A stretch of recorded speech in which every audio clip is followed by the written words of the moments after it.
Hi, I'm Lynn Wilson, a communication strategist for Horizon Stewardship. In my first video, Giving Needs to Be One of Your Church's Key Words, I talked about the importance of naming specific language in your church communication to help your church understand the value of giving as a part of the regular life practice of following Jesus. When you do this, you help your congregation reframe giving from something that must be done simply in order to pay bills or part of the HVAC to something that's active and a shaping part of what it means to be a disciple of Jesus. In this video, I want to be more specific about the next steps of this process of using good language to shape your church's understanding of generosity.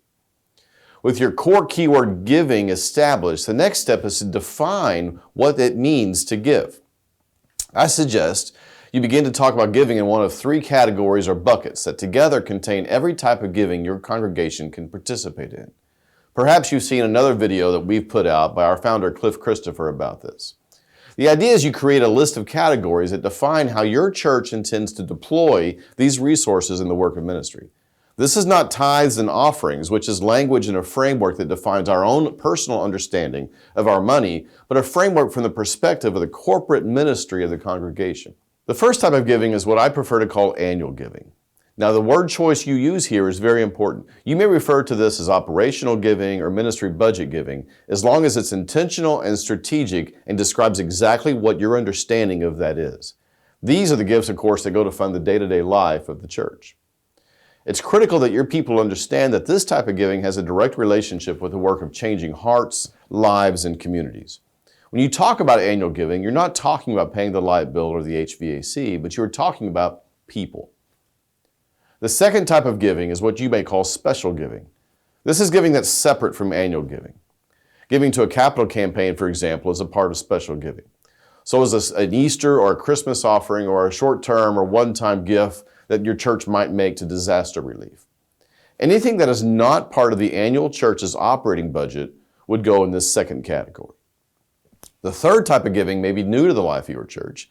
This is what we like to call a forever gift or a legacy gift. These are commitments and gifts out of a person's estate that are given not to fund the daily operations of the church, but for specific uses that ensure the vitality of your church for years and for generations to come. As you may know, it has been said that we are in the beginnings of the greatest transfer of wealth in the history of the world, from the boomer generation to their descendants. Now, many people have a desire to use a portion of these assets to the work of ministry.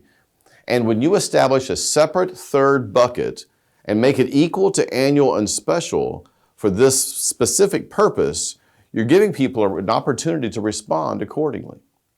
Now, with these three buckets or categories established, it's important to understand that every message you make about giving needs to fit within one of these three buckets. Which bucket does your giving message go in?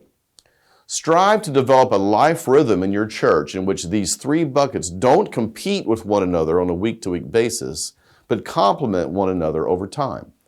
So you may focus on annual for several weeks and then shift to special, then take a break, and then spend some time talking about your forever giving. Now, for more on implementing these three buckets or strategies, check out our website at horizons.net. Also, look on our website for more information about communicating these buckets using the bulletin and other channels in your church.